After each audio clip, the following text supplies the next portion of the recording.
It makes me think: do McLaren fans on the McLaren app, if there is a McLaren app, have like a strategy by proxy, like a vote, so that during the race, the McLaren fans are voting for the strategy on the fly. So they're going, okay, safety car, do we pit? Yes, no. And then the fans get to choose on whichever percentage it is. It's like, oh, okay, we're not pitting. And Yeah, and every then time at it's like, yeah, McLaren, we they're don't like, want to pit because then all of a sudden they're at the front and just behind the safety car. And then, oh no, their tyres have gone. like, oh no, wait, we can't make a decision on the pit yet because the app was out of was out of order for a bit. It wasn't Yeah, working. timed out. Yeah. Welcome to the Wimbo Worldwide F1 podcast. F1 content around the globe.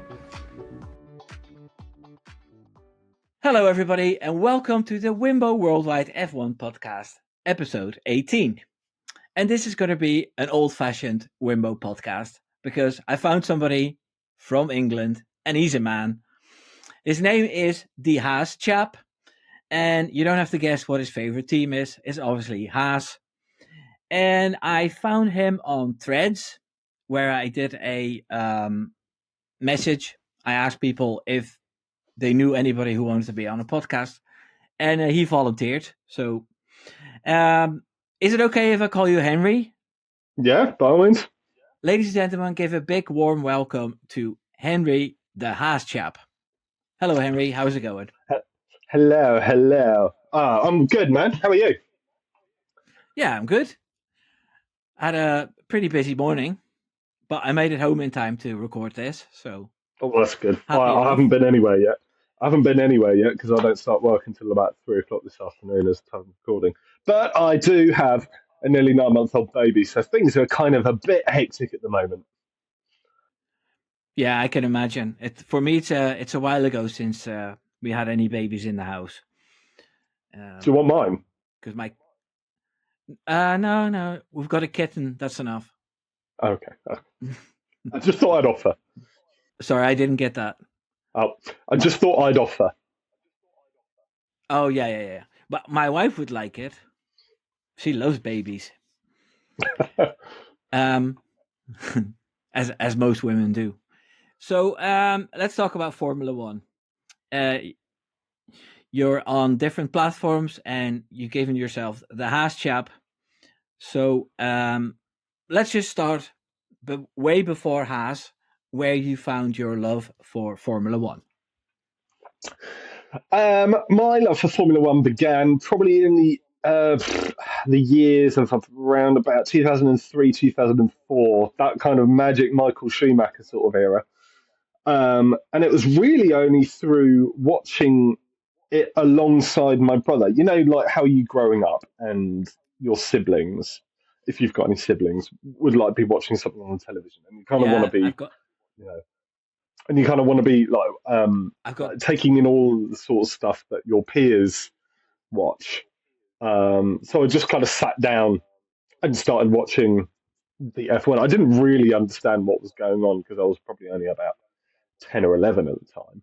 But that kind of turned into a bit of a weekly ritual that would come down, or whenever it was on, come downstairs in the cozy Sunday afternoon of merry old England and watch the F1 with one of my older brothers. And then it kind of just grew from there, like a general interest in motorsports and cars and things. You know, obviously the rise of Top Gear was in that sort of era as well.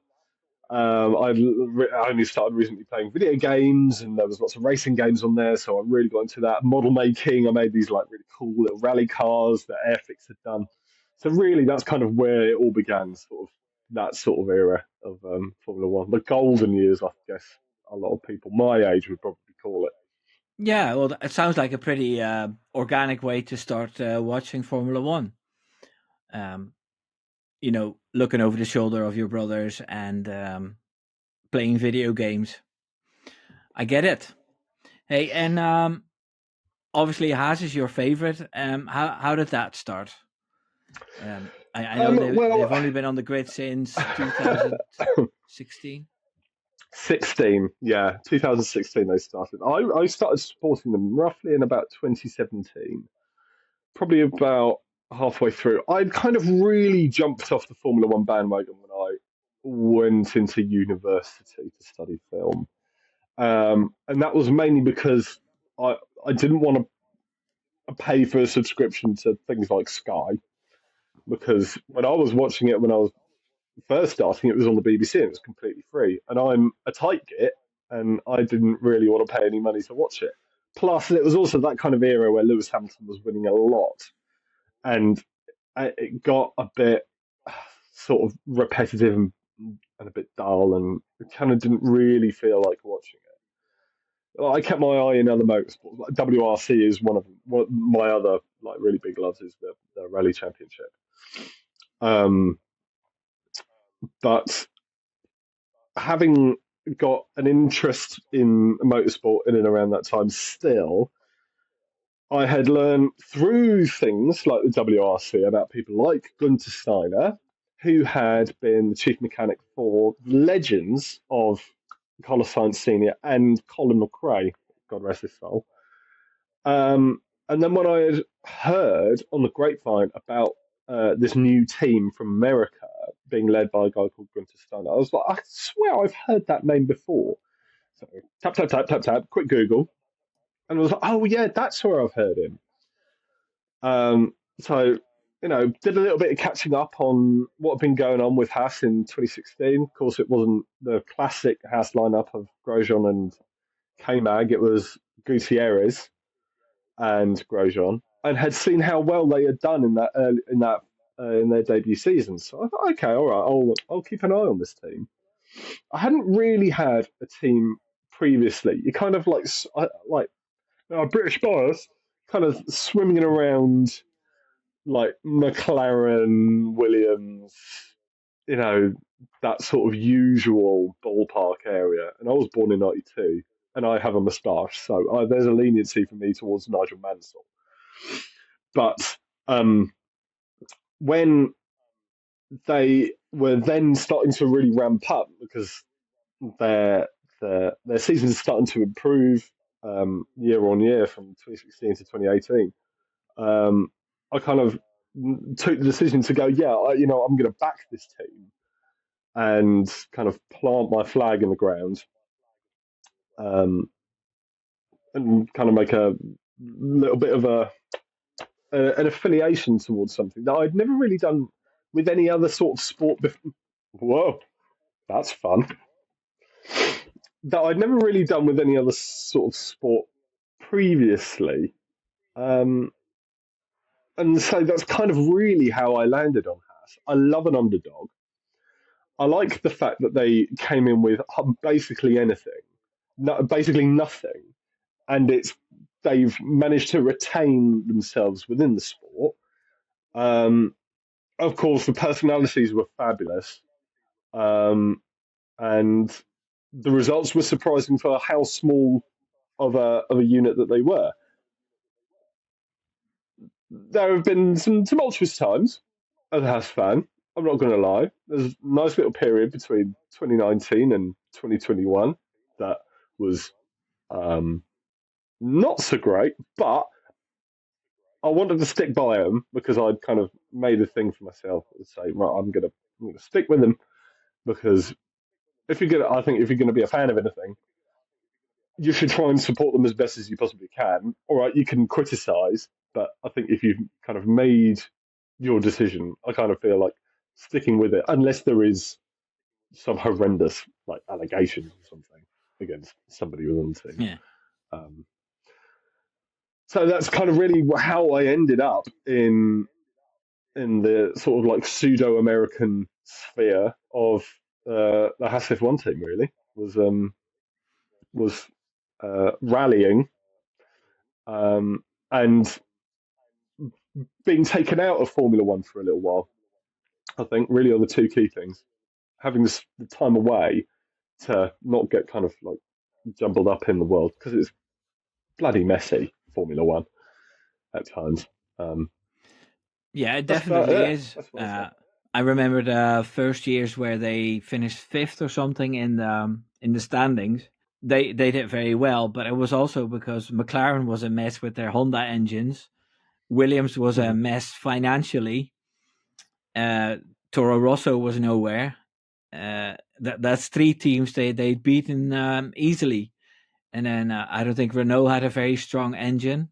So Haas with their Ferrari engines, they did well quite quickly. Yeah, and they've been I in. think that's They, like I said, they've had their ups and downs, but I think they're definitely a team that, for me, is worth backing because there are so many other fans of the bigger teams, and you're always going to get kind of like, excuse me, it's kind of like Manchester United for me. It's like where you've got fans all over the world, like an enormous number of fans for a team like Manchester United or Liverpool or something. But you haven't really got anyone supporting that much for the local team or like the really tiny teams like Norwich or Ipswich or something. You know, yeah. I think like things like that to kind of keep No, the and balance. it makes you stand out. Yeah, you're the only big active Haas supporter I know. There's one other a guy on TikTok called Haas of Cards, Connor, who we've met in person, and he's from the States. But it's kind of a bit more obvious that he'd be a Haas fan because he's from Texas, um, Yeah. an American, and he was on TikTok long time before me. Although I Haas doesn't have a very American feel to me. Like the only thing American about it is Gene Haas, and you never actually see him. And in the past, they Well, it's had funny you say Russian that. Gene, sponsors. it's funny you say that because Gene Haas has been at almost every single race this year. He's been at almost every single Oh, right. F1 race. Yeah, ever since the departure of Gunther Steiner, he made a statement and he said, "I'm going to make a much more concerted effort to be more of an active role within the team." And certainly for the first, I want to say, dozen races, he was there every time. So clearly, there's something that he's seeing in it, and yeah, I can see that like it's not particularly American, um, but I think it's it's difficult to be as fully American as they perhaps want to be because of the nature of Formula One and the way that it's been structured for so many years. And they bought out the Marisha factory in Banbury. Um, to build an entirely new factory, and it's all across the other side of the world where everyone else's development is so focused in the UK and in Europe. It would be an enormous financial risk to kind of make that step, like how I think Andretti were thinking. And then, oh, look, where have Andretti ended up? They ended up in Silverstone. No, I agree. Like Mercedes doesn't feel like a German team either. With two English drivers and a factory in England. So, like the only actual team that suits their country is Ferrari because they're Yeah, still in Italy. yeah. Oh, and maybe Renault, but yeah, let's not talk about Renault. They're not going so well. We don't talk about the French. So, how are your feelings about Gunther Steiner then? Like, do you think he should have been let go earlier, seeing the success they're having now, or um, but I'll tell you No, I've what I feel about him. okay, okay, Okay, well, the way I feel about him is that I always enjoyed watching him. I always enjoyed his outbursts, and we know all the Drive to Survive stuff. And I didn't have an insight of how important he was for the team. I knew he's been involved in getting lots of sponsors in, but then you want to see that on the track as well. And then they let him go, and then Ayu Komatsu took over his job, and you just told me that Gene Haas took a more active role in it, and all of a sudden the performances started going up, and it's a much more calm and collected team. So, um, Yeah, but I feel that Günther Steiner may be a little bit more towards the outside, but brought less value than somebody who's modest like Ayu Komatsu, who brings more on the inside. What are your feelings Yeah, about this? I definitely agree with that. I think it was probably the right time for Gunter to depart. It was a, it wasn't handled. Excuse me, I'm just getting over like a little bit of an illness. um, I'm not sure if it was handled particularly brilliantly because the news came out very suddenly over the winter break. It was like just after, or like just before New Year's, or just after New Year's, or something. Um, and I, I think it was definitely the right move. It was, it was his baby effectively because he was the one that approached Gene Haas in the first place when Gunther was working in NASCAR. And he wanted to succeed, but I think it might have been a bit of a war of attrition where um, Gene was insisting that there was more potential to be gained from what they got than Gunter was alluding to, where Gunter was after more and more money, and of course Formula One is like a big money game. But Gene, with his engineering background, was fervent that he was um, um, missing out on a lot of tricks and not utilizing the tools that they had at their disposal effectively enough. So I do think that that was the right call, and it seems to be that Gunter Steiner's far more happier now that he's out of Formula One and he's doing his punditry and he's got his book tour and he's doing all of Yeah, these kind of extracurricular activities, which are I think that suits him a lot more down to the ground because he's a big personality guy. And it was definitely the right move to bring Ayu Komatsu up and promote from within instead of bringing somebody on like Otmar Schaffenauer because you got somebody who has already got an innermost, like the knowledge of the innermost workings of the team down to a T. Komatsu had been there from the beginning. He'd started at the same time as Gunther Steiner. It really kind of only made sense. He was the most senior race engineer there. Um, and having seen the trend of engineers being promoted to team principals like Andrea Stella and James Vowles, and um, Lauren Mecky's now with VCarb, um, it's definitely paid off. I don't think we've been this excited to be in the fight or really been in this much of a fight for quite some years. And to be within 3 points of VCarb now, and that's P6, is astounding for a team a third of the yeah. size of a giant like VCarb or Mercedes or something. No, it's definitely good going. But personally, about Günther Steiner, for me personally, there's a bit of a Günther Steiner fatigue because at the minute, if you put a podcast on, it's like, hey, I found a podcast without Günther Steiner in it. Yeah, Uh, he's on so many at the moment. he, he, he's always on the Red Flags podcast with the two American guys, and Yeah, I think I've seen him in 4 or 5 other ones, and yeah, it's just I. He says these things that he knows are gonna get made into headlines, and yeah. he does that to sell his book, obviously.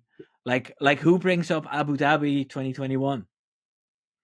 You I know, mean, who brings up Abu Dhabi? Though nobody brings Abu Dhabi 2021 up. No, I've not heard. You know what? Since that race ended, I don't think I've heard a single thing about it. well, it's 3 years later, so yeah. If somebody brings it up in a podcast, it's just to gain clout. That's my opinion.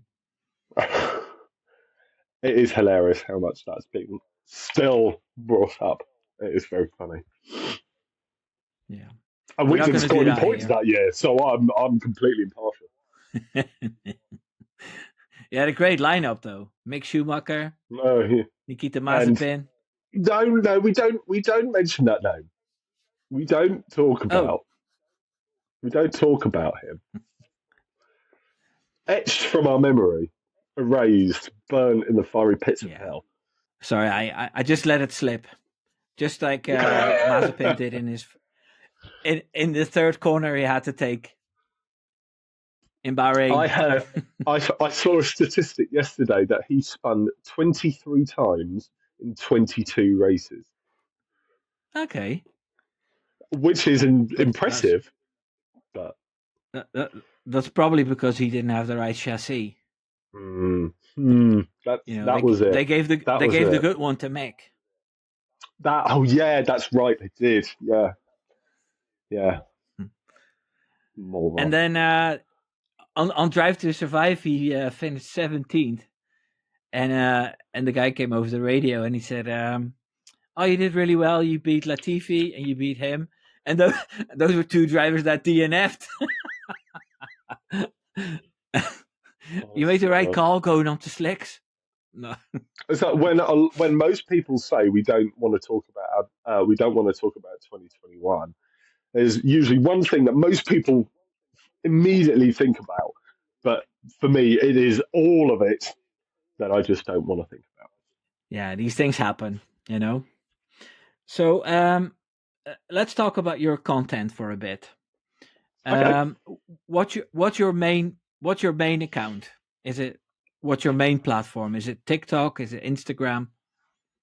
Um. It. Ooh, that's a good question. It kind of flip flops between the two. My biggest is TikTok, but I probably spend more time on Instagram because I feel like Instagram's user interface is a bit more friendly to immediate interaction and immediate engagement. And TikTok, I think, really struggles with not having not having like a homepage effectively, and it doesn't allow you to like see content in like a scrolling fashion that's more continuous, and you can see lots of pages at the same time as opposed to one video after another.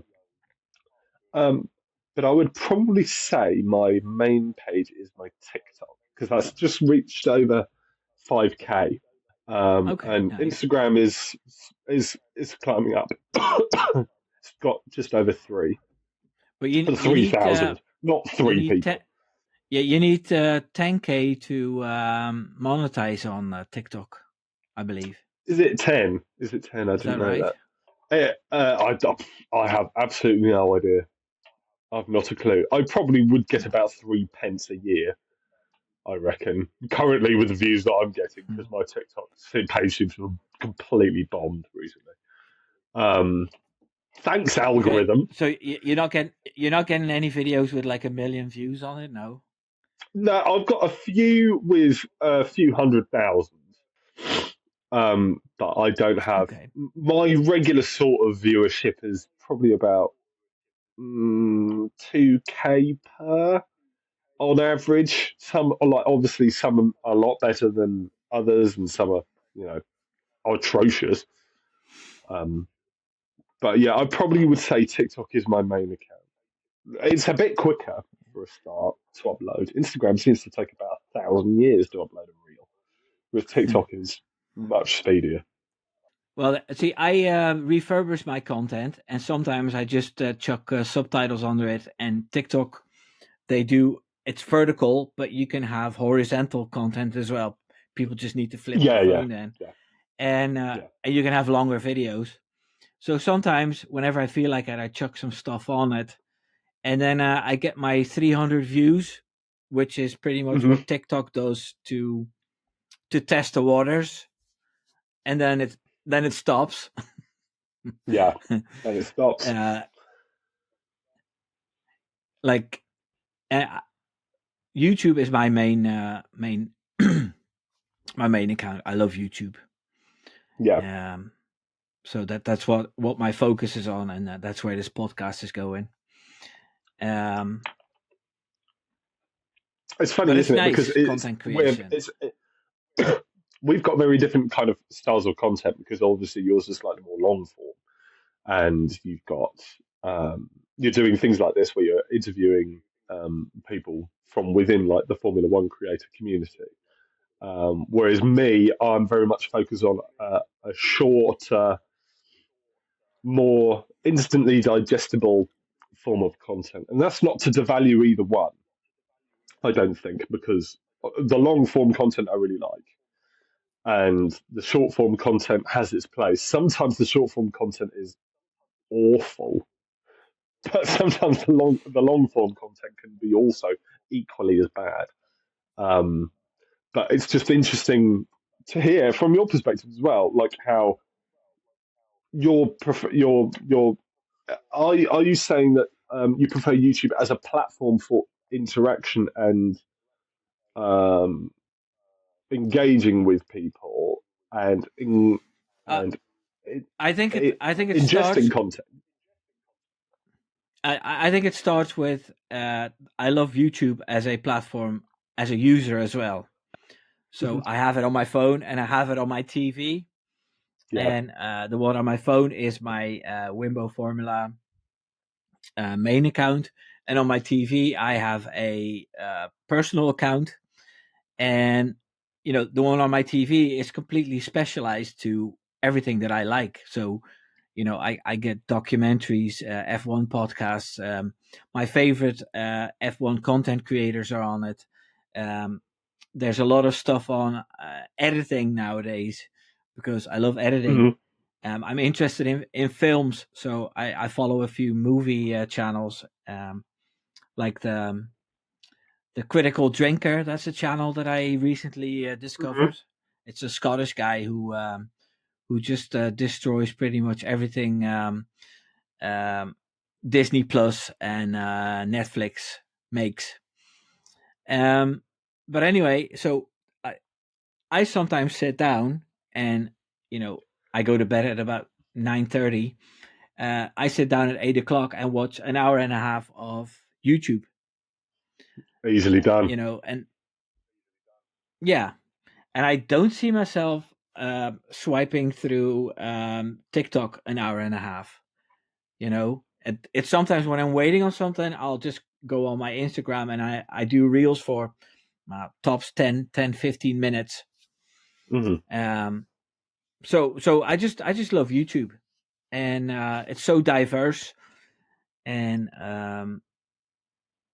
it's very educational as well. That's actually a very Um, interesting point you bring about the diversity thing, because actually I feel like even though the social media as a concept is supposed to be this like quite democratic place where anyone can upload and anyone can kind of share their thoughts and ideas, whether it be funny or um, insightful or political or whatever. Um, it does seem to have definitely lean a biased way in its structure with the algorithm, in that you could have somebody who is making videos every single day and they're like 10 minutes long um and they're putting their heart and soul into it, and for whatever reason it is, whether or not it's just like filmed not brilliantly, or the host isn't particularly attractive or something, then it kind of immediately gets pushed down. But then you get some people who will make, I don't know, like a 5 minute long video that is effectively just reading a headline and an article out loud that they've not written and not researched any of the subject matter. And then they're getting like hundreds of thousands of views and lots of engagement. And it's like, can this not go the other way sometimes? And that's sometimes well, how I feel with my content, where it can go, the I'm algo putting so much effort in. Can I not just please get a little bit more views? well the algorithm, they base the value of a video by how many people find value in the video. So how long a video is watched and how many people click on the thumbnail decides on how much it's going to get spread. That seems pretty fair, you know. Um, and you can put your heart and soul in it, but if not enough people get value out of it, then that obviously a platform is not going to spread it.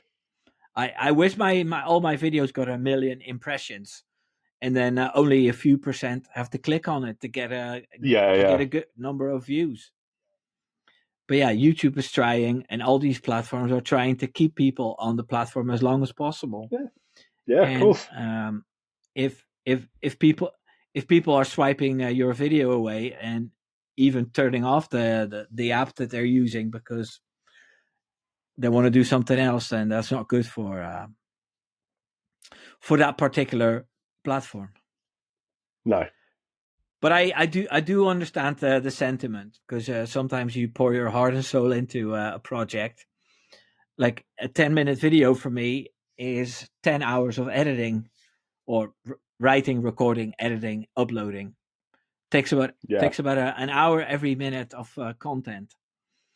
Yeah. And then like 2 weeks ago, I did one about Checo Perez, that he's going to be the next one kicked out after Daniel Ricciardo. So it was on topic, and lots of people watched my Daniel Ricciardo video. So I thought these people might be interested in Perez getting kicked out as well, and it got 134 views. And the Daniel Ricciardo video got 13,000 views. Yeah. So yeah, that just seems really unfair. But then, you analyze it later, and I think the mistake I made was I made a thumbnail with Checo Perez with Day of the Dead makeup on his face. Okay. In Mexico you have the Day of the Dead with so the face looks like a skull. I just thought, that was the sort of mood. I tried to create a mood of something dramatic, and I think people just said, "Nah." And you see that in the views. And then by the time I put a normal thumbnail on it, it was too late. So usually, if a video doesn't go, then there's reasons for it. Yeah.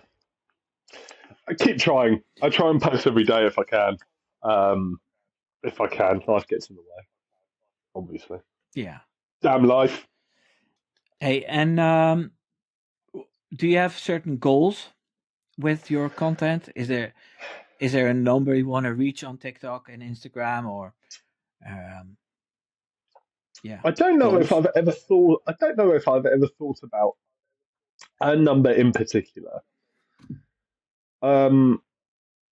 Because really, me doing this was born out of DMing a podcast that was called the Haas Boys podcast. They've since renamed to the Fast Ones.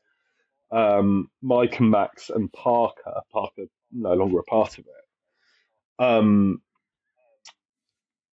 I was brought on because they saw that I was the only British Haas fan in the world, or something along those lines. And then after appearing on that podcast, I did kind of think, oh, maybe I could give something like this a go. So I did.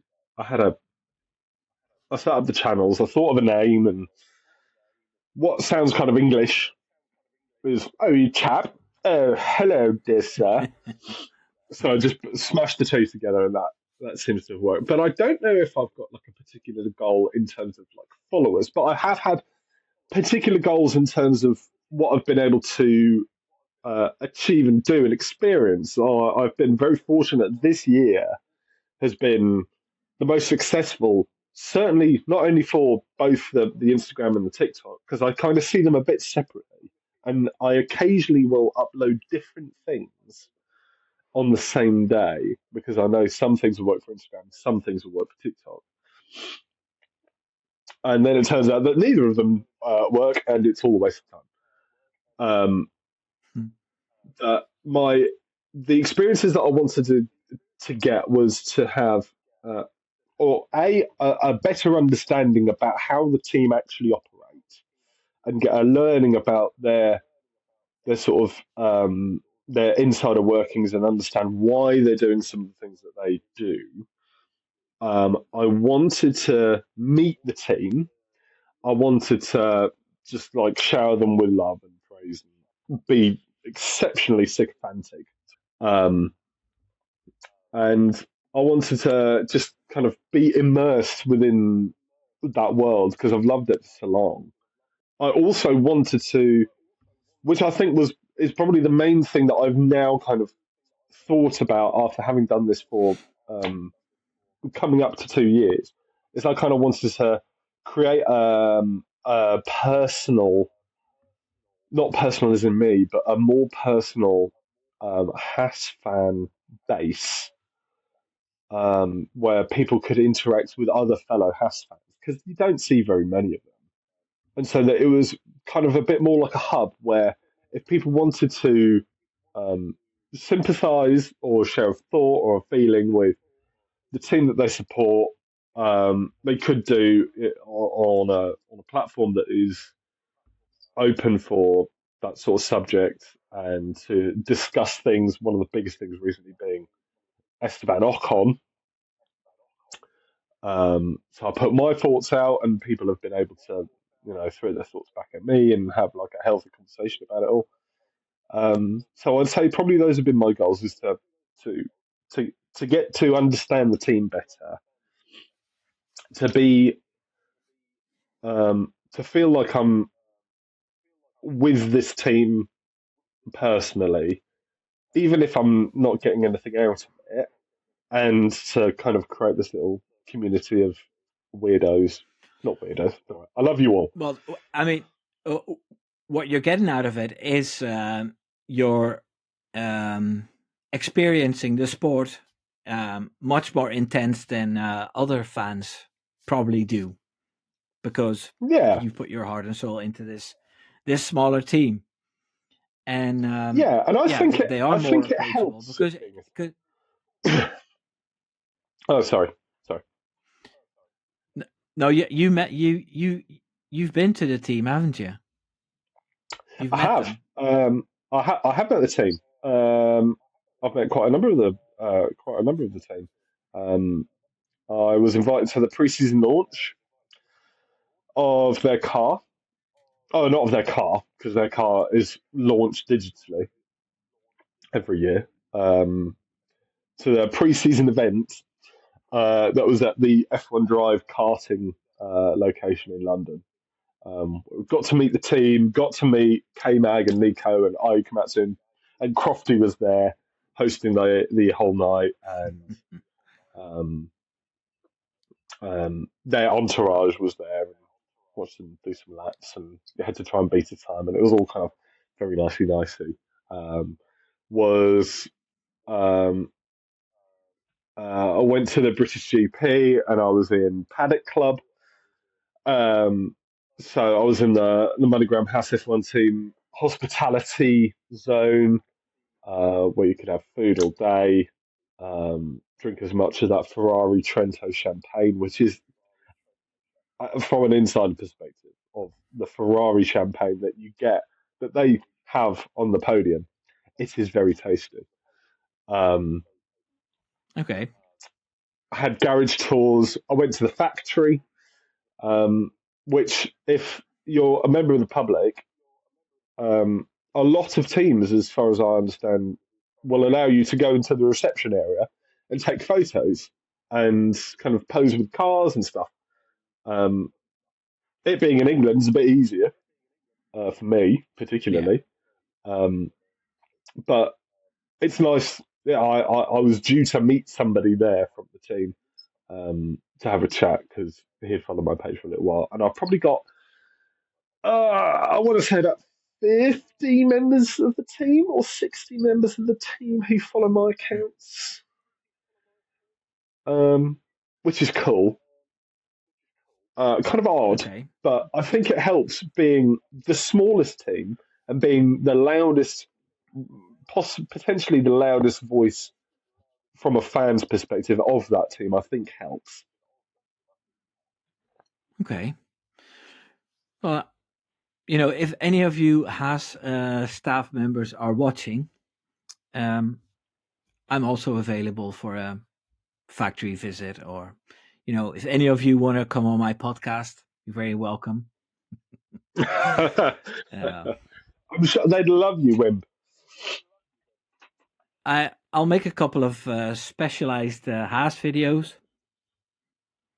You know. If you make videos saying that Haas are the best team ever, um, and every other team smell like poo poo, then I think you'll get in there.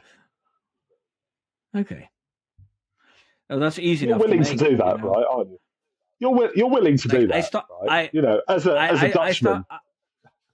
I started out as a massive Red Bull fan because I'm obviously a Max supporter, Mm, and recently the tone of my Red Bull videos has changed a lot.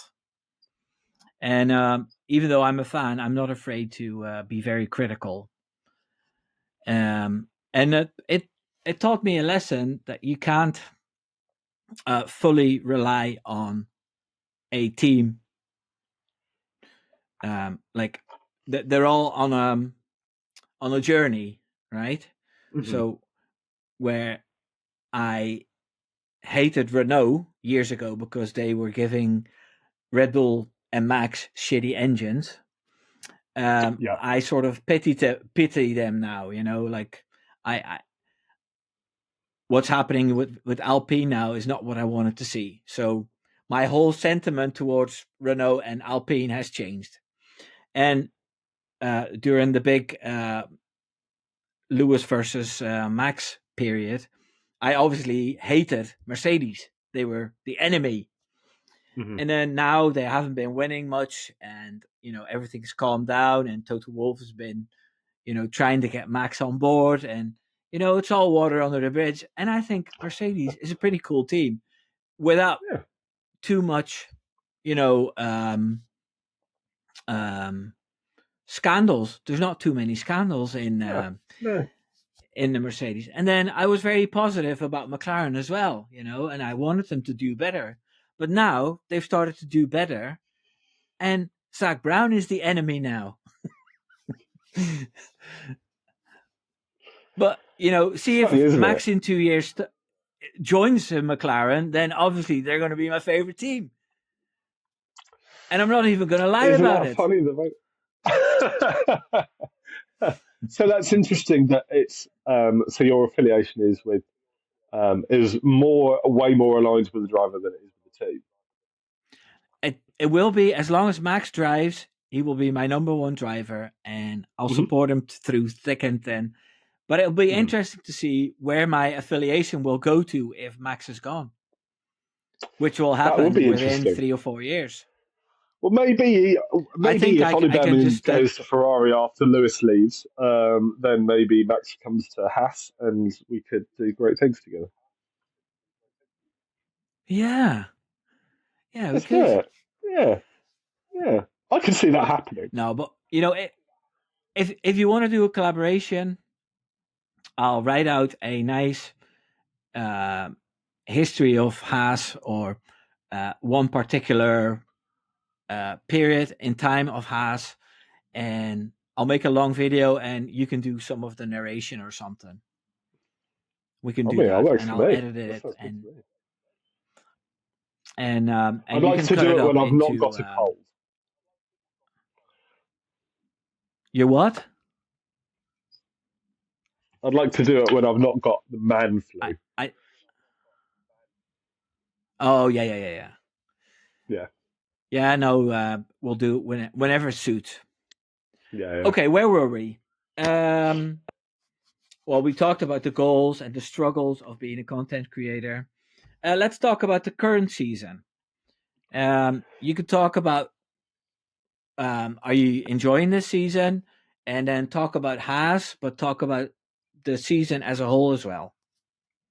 I'm really enjoying this season, and I think there's going to be a lot of people who are very much like-minded in saying that this is a very good season, um, because the competition has been so close, because there has been a lot of things that have thrown a lot of curveballs. What with Lewis going to Ferrari at the beginning of this year, the beginning of this year was that announcement. That feels like a lifetime ago. Daniel Ricciardo now leaving the sport, whether he'll come back to Red Bull in some sort of a PR thing, not entirely sure about yet. We've had the kind of the rise of McLaren, the the struggles that Red Bull have seen. Mercedes kind of muddling along. Lance Stroll getting re-signed for another 2 years. What a surprise. Stake, where the hell have they gone? Haas, let's go. Things are looking really good. It's been exceptionally good. The racing has been really good, and the battles between individual drivers has been really I want to point one thing out that we've seen this season. Leclerc is getting rid of all his curses because he's won Monaco good. Yeah, and you're he's not won wrong. Monza. Yeah, you're not wrong. So, and I like Leclerc I mean, who doesn't as like long as Charles Leclerc? he's true. No? Yeah. Hey, Who doesn't like Charles Leclerc? I don't know what happened just then. My phone went a bit all higgledy-piggledy then. it happens. So yeah, you're enjoying this current season, and where do you see this season going? Um, like who's going to win the championship? I think I think Max is going to win it. I think he's going to get his fourth title, but I think it's not because there's Yeah, going to be a thing of Lando can't do it, or that the car for Lando can't do it. I think it's going to be McLaren fumbling it. I think it's going to be an inter-team thing, a strategy thing, mistakes, slow pit stops, that sort of thing. Even though the McLaren has been, exceptionally fast and it's been, dominating really, Max has still been really on his game. And to compare, Singapore this year to Singapore last year for Max, it's like night and day. And he's in arguably a worse car this year, and he's still got P2. So it's like, where does that go? So for me, I would see Lando getting second in the championship, McLaren winning the constructors because Checo's not pulling his weight. But I still see Max winning it, but not by much. I want to say 20 points clear, and yeah. then So Max it'll be. gets his first world championship win that isn't weird. uh, we don't know yet. We don't know yet. Yeah, that yet. That's true. Yeah, that is true. But yeah, I agree that the first one, well, we've mentioned already, and then the second one, he wasn't sure whether he got it or not because Yeah, somebody got a penalty, and then the third one was on a sprint event. yeah. That's when he got his third title. But I don't Hmm. care, as long as he gets it.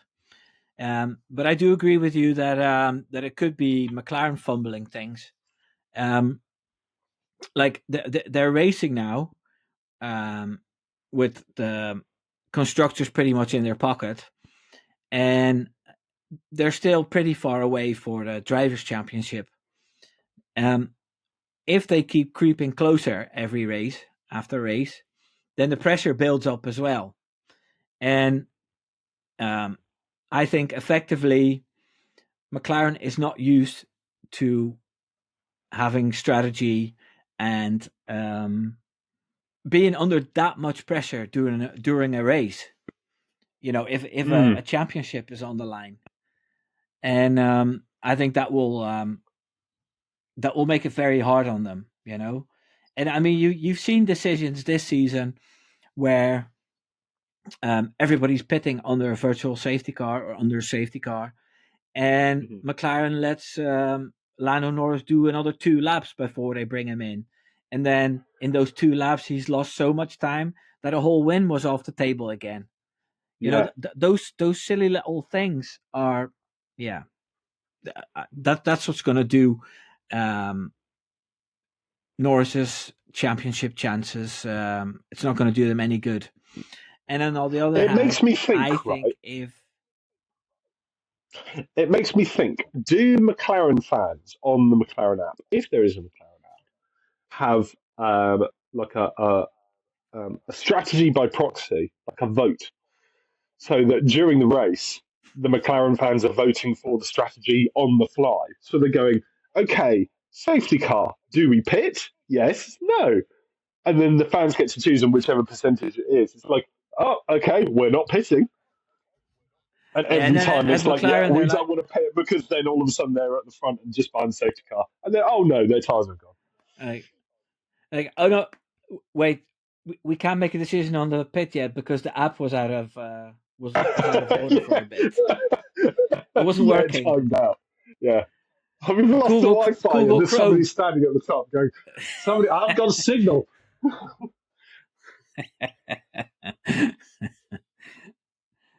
Yeah, it does seem that way. That it's they need a little bit too many stages to make a decision. Whereas Red Bull's always been, boom. If Hannah says we pit, we pit. Yeah. That's been one very remarkable thing about Red Bull is in how quick they are to make decisions. That was something that Haas were very poor at before.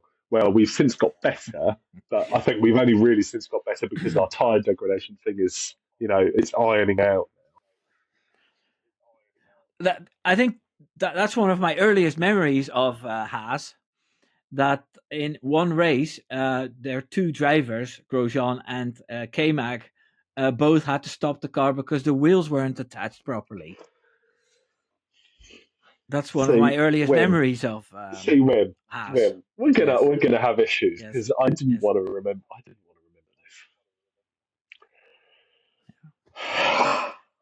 Everybody makes mistakes, and I haven't seen it. I haven't seen it anymore since. So, it was in the past.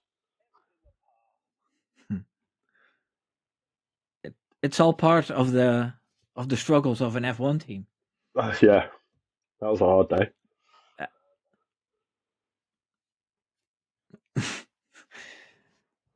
Okay. I didn't expect you to be this upset about it. I'm not. I couldn't care. I don't care. So, and where do you see Haas going this season? Are they going to get that sixth spot?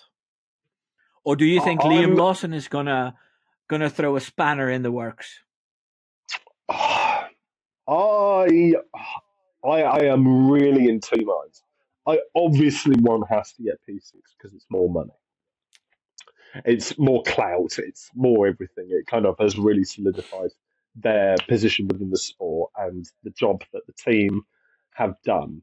Because it's not just about the drivers; it's about everyone else in the team as well. Liam Lawson could definitely be a thorn in the soul of Haas's efforts to get P6, but I'm not sure if the car's up to it. I'm not sure if that V carb has got enough guts. I mean, we're going to see this weekend.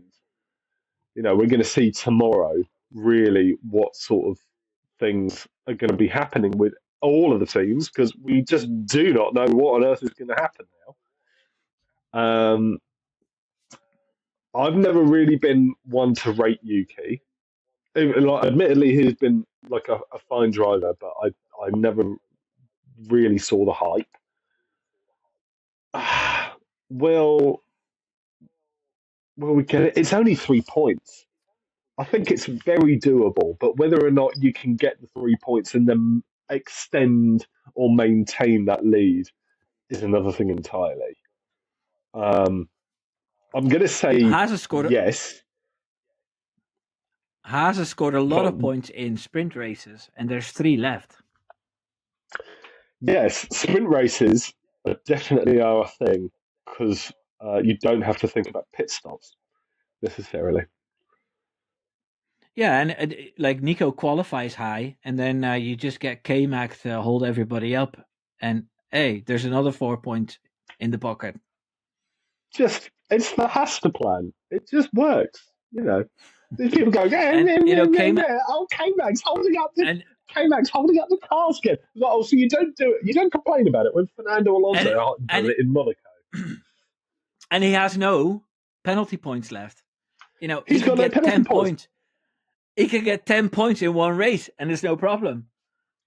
Yeah, And he's no not afraid problem to get. whatsoever. He's not afraid to get fired because No, that's no, sorted. sorted. So So I'd okay, say yes. P6, There's a. P64. I reckon P6. I reckon. Nice. Got a bit of Okay, fluff about so what we always do on this podcast is have some wild predictions. About it doesn't matter what team, doesn't matter what driver, but is there something wild that's going to happen this season? I should have asked you this for earlier. I'm I got gonna one. put myself out. Go on. Okay, I think Perez won't see the end of this season in Red I Bull. agree. I agree. I think for the sponsors and everything, he's going to do Mexico, and then And then that'll be it. yeah, at the Yeah. at the first sign of him crashing in qualifying or something bad, and he's out. Yeah. I completely agree. I think that's a very real possibility. Who do you think is going to take his place? Oh, that's why they put Liam Because Lawson in. it's really only going to be there will be 4 races then after that. Mexico after Kota. No, I can't it's remember. 2 triple headers. So we've got the 3 in the Americas now, Yeah, yeah. and then there's a week break, and then there's another 3 races. So you think Lawson's going to take Checo's seat? So then Well, who's taking if Lawson's seat? Lawson It'll be some, if Lawson confidently beats Yuki, Mhm. then they'll move Lawson up, and Hadjar or Lindblad is going to go into Makes sense. VCARB Makes sense. because it looks like Helmut Marko is winning the battle a little bit again in the struggles in Red Bull. He's gaining his position back a little bit, which is good because I like seeing junior drivers. I'd rather see a junior driver finish 11th than an old driver finish P10. Hmm. Yeah, Yeah. yeah. I like the sounds of that. I'm going to So say. yeah. Okay. I'm going to say that Nico is going to podium. Laugh all you want, but I reckon there's a chance. At somewhere like Qatar, Nico's going to do what? get a podium. He's getting a podium. Oh, I nice. reckon at That'll Qatar, make a lot of people happy. that Yeah, will make a crazy lot of Qatar people race. happy. Yeah. Really warm. Big Mhm. pile up. Big pile up. I think it's very easy. A lot of shifting sands, a lot of wind. I think, there is. We saw it a lot last year how crazy Qatar was. I think there is every chance for that race to be equally as chaotic. Um, I reckon there's a Cool. shot, especially if the car is as good as we hope it is for Austin. Yeah. Yeah, that's something. See, when we're recording this, it's the Thursday before the Austin GP. I'll try to get this one out ASAP, so people will see this before the race has been. So, do you have any predictions for this weekend then? Who's going to win? I've got one big prediction. I reckon it's going to be a Haas 1-2.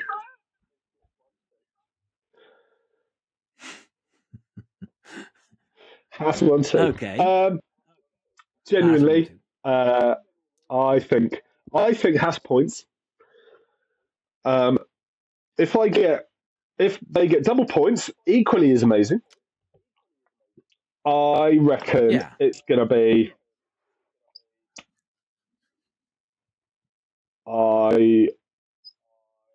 I reckon we could see another Lewis Hamilton win at Kota. Okay. I think then you could have Max and then Lando.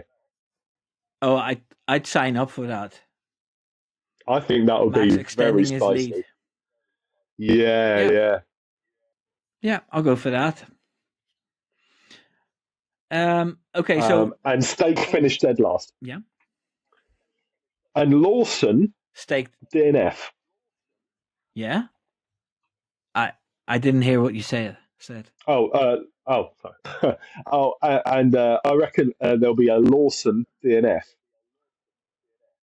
Oh, a Lawson DNF. Okay, Yeah. so he'll get a 10-place grid penalty for a new engine and a DNF. hmm Yeah, I reckon. People are not going to be happy about this in New Zealand. No, but it's nothing against him. I just think there'll be something funny about that V carb after this little break, that will mean that its reliability goes downhill. Yeah, it could happen if they're testing stuff. Right. Well, we came to the end of the podcast. Can you remind everybody where we can find you? Yes, I am now wearing two hats. Yeah, you can find me on Instagram and TikTok as at the Haas Chap, all one word. I'm very active on both platforms. I try to post daily. You find me on Threads as well, the same Instagram, the same handle. I do have a YouTube channel, but I've currently kind of put it on pause because I don't know what to do with it. You could send me a carrier pigeon if you can find my address. Don't try and find my address. Smoke signals I take, or just yelling really loudly. Okay. Yeah, if you're in the neighborhood of Essex, then just shout the Haas Chap, and he might pop up. Well, I'll leave a link to all